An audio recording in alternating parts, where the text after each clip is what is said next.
안녕하십니까? 인생의 복잡한 문제들을 말씀으로 단칼에 해결해주는 김종근 목사의 쾌도 남마입니다.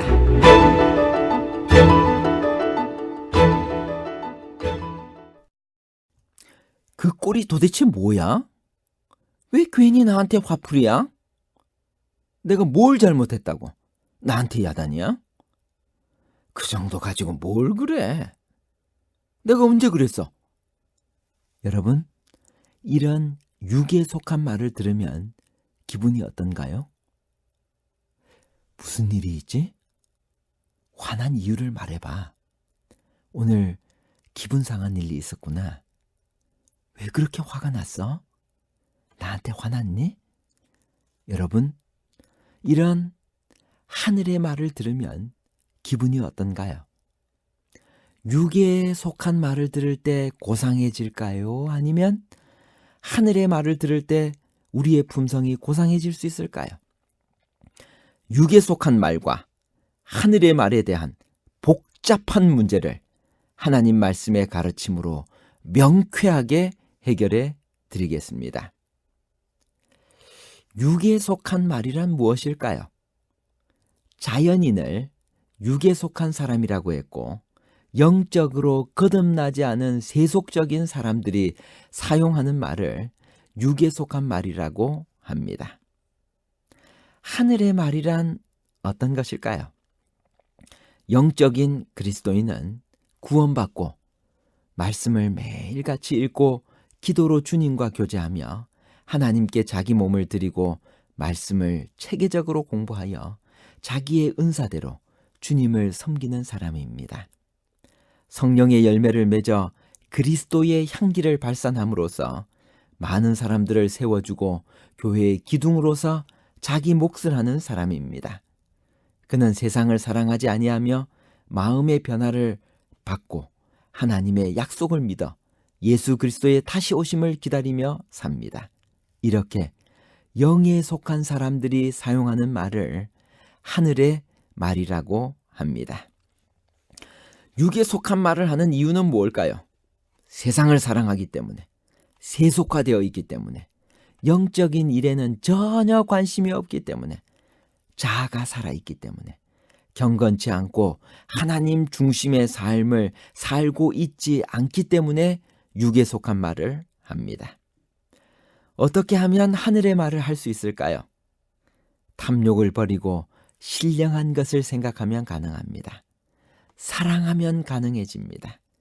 찬양을 좋아하고 찬양을 하면 하늘의 말을 할 수 있습니다. 성경에서 육에 속한 말을 한 사례가 있나요? 부자 관원이 그렇게 했습니다. 마태복음 19장 22절. 그 청년이 재물이 많으므로 이 말씀을 듣고 근심하며 가니라. 게하시가 그러했습니다. 열왕기하 5장 22절. 저가 가로되 평안이니이다. 우리 주인께서 나를 보내시며 말씀하시기를 지금 선지자의 생도 중에 두 소년이 에브라임 산지에서부터 내게 왔으니 청컨대 당신은 저희에게 은 1달란트와 옷 2벌을 주라 하시더이다. 게하시는 탐욕의 사람이었습니다.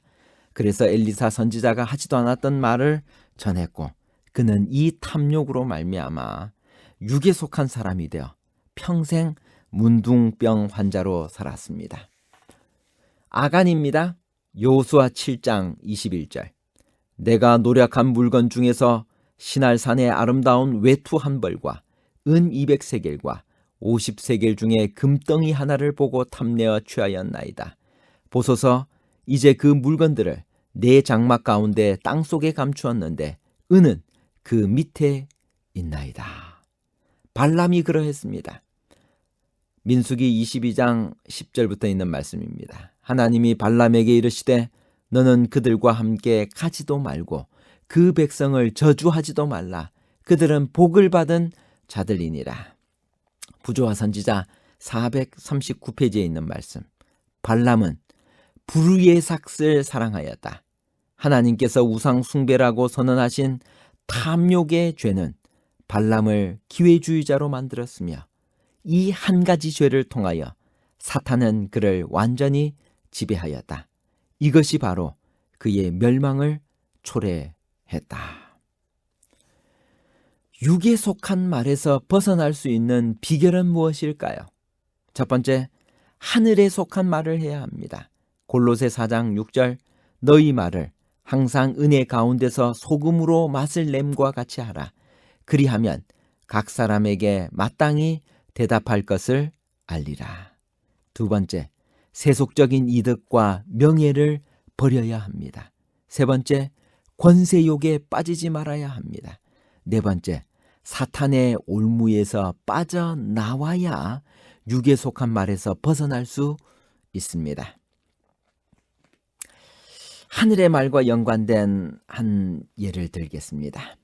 하늘에 가서 사용할 말을 이 지상에서 연습해야만 하는데 그 연습은 기도를 통해서만 가능합니다. 우리 개인의 신앙이 살고 가정이 바로 서고 교회가 번영하기 위해서 우리가 취해야 하는 가장 시급한 문제는 기도하는 일입니다. 기도만이 우리가 살 길입니다.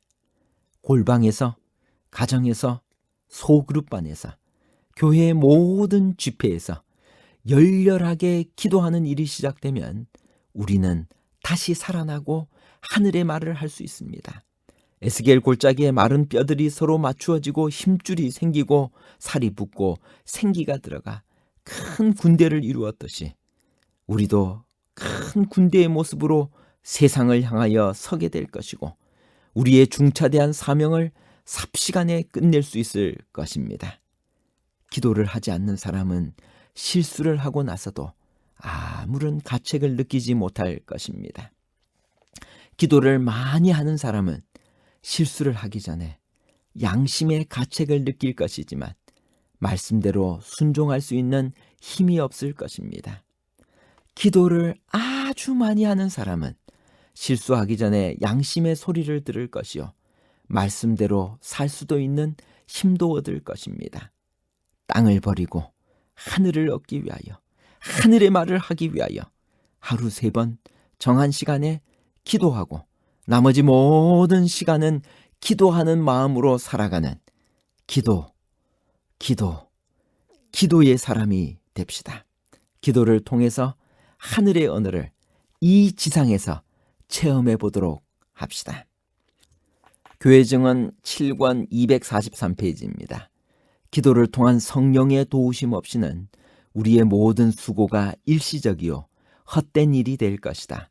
성품의 변화, 교회의 성장과 번영, 구원, 삶의 기쁨, 이 모든 것들이 마치 구름을 잡는 것과 같은 결과를 가져올 것이다. 시대의 소망 533페이지. 교육이나 유리한 지위가 아무리 위대하다 하여도 하나님의 성령과 협력함이 없이는 아무도 빛의 통로가 될 수 없다. 누가복음 11장 13절에 예수님께서 말씀하셨습니다. 너희가 악할지라도 좋은 것을 자식에게 줄 줄 알거든 하물며 너희 하늘 아버지께서 구하는 자에게 성령을 주시지 않겠느냐 하시니라. 여러분, 성령이 우리의 삶에 들어오시면 우리가 하늘의 언어를 사용할 수 있습니다. 로마서 8장 9절. 만일 너희 속에 하나님의 영이 거하시면 너희가 육신에 있지 아니하고 영에 있나니 누구든지 그리스도의 영이 없으면 그리스도의 사람이 아니라. 산상보온 102페이지에 있는 말씀입니다. 그러나 그분께서 고된 하루를 마감하는 기도의 시간에서 돌아오실 때 그들은 그분의 얼굴에서 평화의 모습, 곧 전신을 휩싸고 있는 듯한 상쾌함을 보았다. 그분은 아침마다 하나님과 더불어 시간을 보낸 후에야 사람들에게 하늘의 빛을 전하기 위해 나가셨다. 제자들은 그분의 말씀과 사업의 능력이 그분의 기도 시간과 관련이 있다고 결론 지었다. 결론입니다.